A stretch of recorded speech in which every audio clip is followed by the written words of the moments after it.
Hey, I'm ZSH Plays. Welcome back to Bellemont Zoo, where today we're building a classic koala house. Ever since we built the zoo's entrance plaza, it's had a big hole in it that you can see here, and today we're going to fill it. What could be a better entrance animal to accompany our penguins than the adorable little koalas? Two of the zoos that are the biggest influences on Bellemont Zoo, Zoo Leipzig in Germany and Tiergarten Schönbrunn in Austria, have koala in their entrance area. And I thought it would be very appropriate if we followed suit. And this habitat is going to be based on the koala house at Tiergarten Schönbrunn. It is built into a beautiful old building, although probably not as old as it looks. It was built in 1955, originally as a rhinoceros house. It held them until the 90s, then they swapped them for Barbaroussa, and in 2002 they decided to dedicate it to the breeding of koala. It is such a gorgeous building, and whilst it's not the biggest, seeing as a koala basically needs a tree and some eucalyptus to be happy, they don't need a huge amount of space. So we're going to build this the same size as the real habitat in Vienna. Now this building might look simple, but nearly all of it is going to need to be custom built in order to get the look that we want. Pretty much all of the grid pieces that we've placed down so far will be replaced at some point. So I've just made some custom windows there, and because you can see the sloped roof going through the windows, we're going to replace that with some of the trim pieces.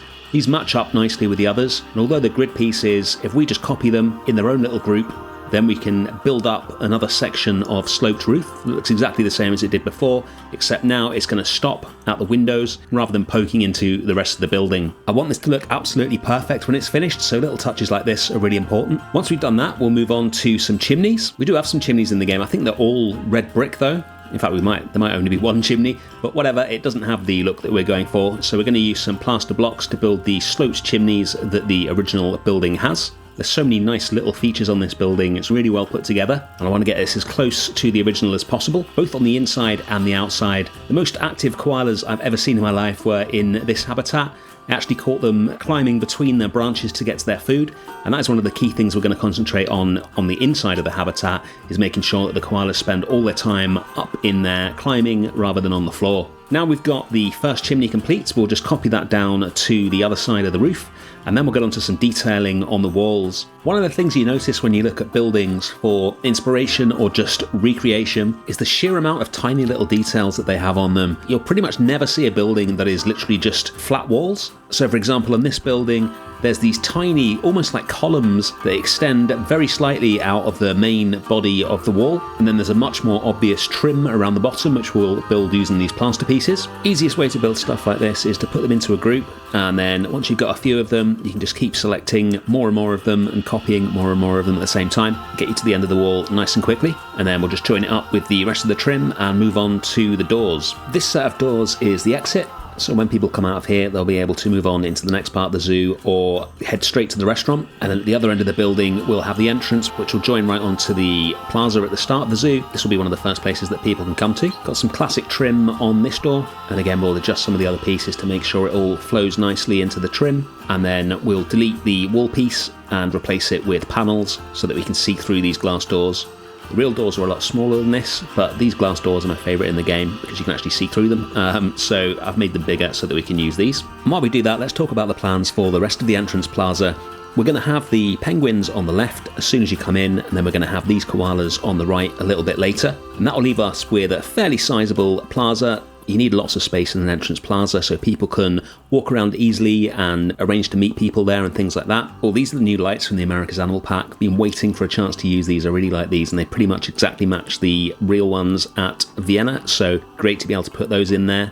We'll pop a sign on there as well. But getting back to the plaza at Zoo Leipzig, what they have is a selection of small but popular animals: koala, koi carp, tamarins and marmosets, and lorikeets, I think. And it's called the Founders Garden. It's the only part of the zoo where the zoo's original buildings remain.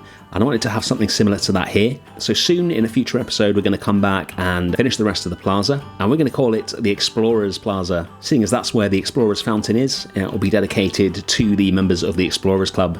Back to this build, I'm using one of the Indonesian timber planks to build these window frames here. Depending on which way you spin it round, you can make it thicker or thinner for various different parts of the window. I really like the colour scheme of the sort of mustard yellow with the green and the white, and it's purely coincidence that this matches exactly the colours of the Hürger that we built as a restaurant a few episodes ago. That building has nothing to do with Vienna Zoo. Maybe Austrians just like yellow and green together. but I thought that was particularly suitable seeing as you can see the restaurant behind this building. And once we've got the windows done, we're going to move on to another little detail that really makes this building stand out. I'm not even sure what this architectural feature is called. It's like a cross between some coving and a grill or something, just this wooden archway that sits on top of the walls.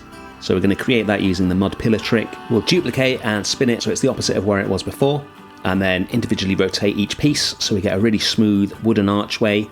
These tiny little pieces with the little recessed parts as well should look really good when it's done. Once we've got a few of them, we'll select even more of them, copy those round, and then once we've got a full circle, we can just chop off the bottom part, and that gives us the arch shape that we need. And then move this into position. It's got some slats going across it as well, so we'll put those in. As always, we'll just fill the space and then delete half of them so we get them nice and evenly spaced. We've built the entire building so far on the grid, i.e. I haven't moved or rotated the original pieces that we placed down, which means everything will always line up perfectly. And there we go, that's the exterior of the building complete. Looking good. Now we can put it into its final position and move on to the interior. The interior of the building's a lot more modern than the exterior, and we're going to start it with the guest part of it. So we're going to put the lava rocks path down here, place that on the grid, and then we can easily get the guests in and out. And then we're going to use the Australian walls to split it off from where the koala are going to live. This again is heavily influenced by the real habitat. They've used this really cool idea I've not seen before, where they have two sets of mud walls with some sandy soil in between them and then plants in there. So the guests are kind of looking over and through plants into the koala habitat. And we're going to do that just using the Australian walls because they're such a nice piece. Give a bit more of an Australian flavour to the inside of the building. And we'll use some of the new thick logs from the America's Animal Pack to hold up the ceiling. This cover is bamboo in the real habitat, but I'm going to use some of the palm thatch because we don't really have anything suitable for that. And then to join it onto the habitat, we're going to lay the glass barriers along here. And then we're going to make sure that the joins between each pane of glass line up exactly with the logs that we placed in. And once we've got those in and all of them are lined up, then we can take the logs that we put down and move those so the glass is exactly in the centre of it. We'll get a really seamless join between the guest and the animal part of the building. We'll get the glass to the right height, and then we'll use one of the mud panels recoloured to stand in for sand and position this between those two walls. We'll need to widen the walls a little bit so that it fits. But it was a really good job of standing in for sand here.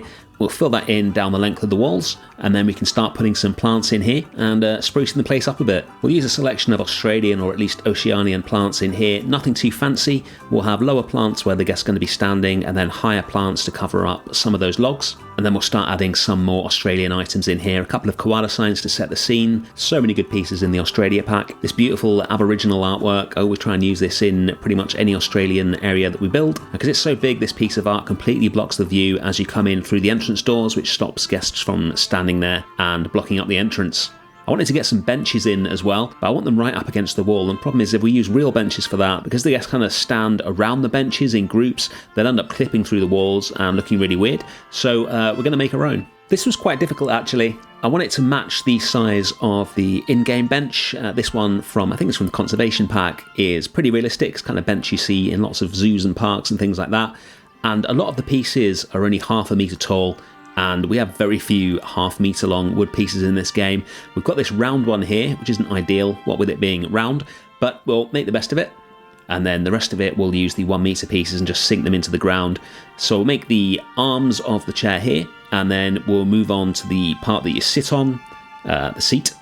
And you can see how curved that is on the bench that we're modelling this on. So we're just going to go in and rotate these into a similar position to the bench that we've got already, and then just keep copying those along till we get the right shape. And then we'll use the half-metre pieces again for the supports at the back. One of the longer pieces to go on. It's not going to be quite as elaborate as the bench that we're modelling it on, but that's fine. Don't need anything too crazy here. And then we'll just place more of those along the back.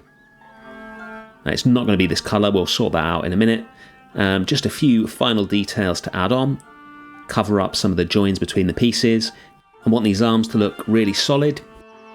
Get the colour right, and there we go. These will slot in nicely along this wall here. They'll just do a good job as scenery without making the building look weird with guests clipping all over the place. Next up, we need to get the keepers in here. So I've sunk a habitat gate into the wall here, and then we're going to do some little adjustments to the trim, and then bring one of the classic door pieces in and just slide that into the right position so that once we get rid of the wall and put our panels in, then we've got what looks like a a door that will have been since the 1950s that the keepers will walk through to get into the habitat. All right, time for the koalas. So what we're going to do is put down one more of the mud panels and use this to get an interesting texture on the floor here. We'll keep it this color. I think that works nicely and it matches the real habitat. And then we'll start livening up the rest of the building. What I want is so that you can still see little bits of the classic building poking through, but in the foreground there's different layers of fake rocks, mud walls, foliage, branches for them to climb on, and all sorts of stuff like that. So it's the more natural part of the habitat that takes the focus. So we're going to use some of the stalactite pieces and the fake trees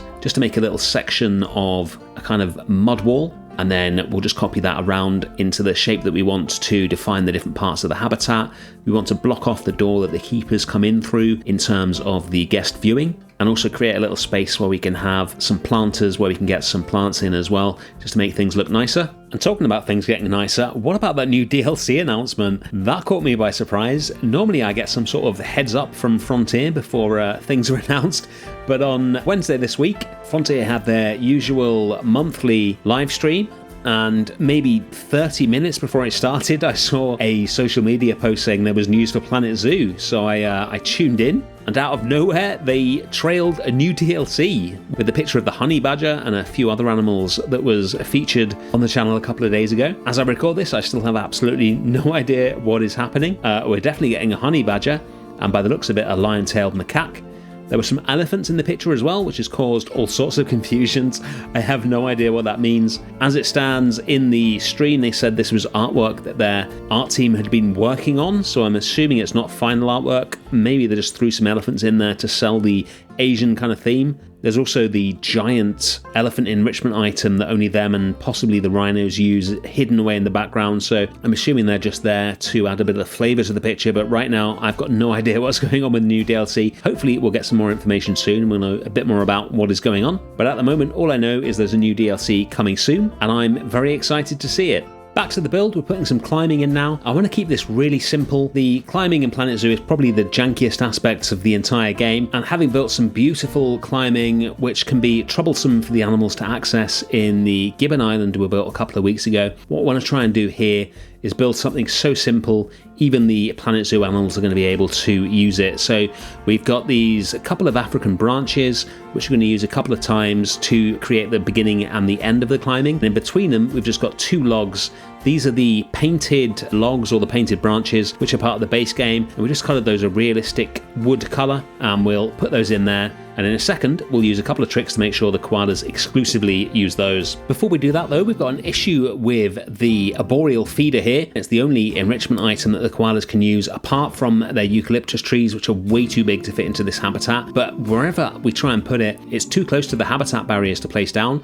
So all we need to do is take the barriers, which are null anyway, and move them outwards so the habitat is bigger than the building, and that is going to enable us to place this wherever we want to place it. This is the height that I want it at. However, the game will conspire against us. We need it low enough that the keepers will be able to access it. So in the final cinematics, you'll see I've dropped it down a bit just so we can get it into place and the koalas will use it.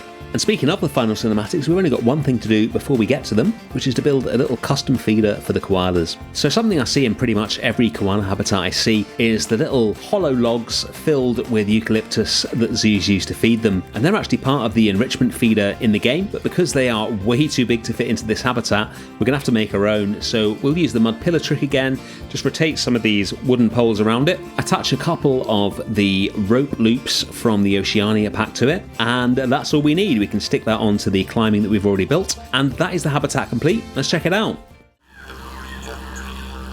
This is such a beautiful building in real life, and I think we've definitely done it justice recreating it here.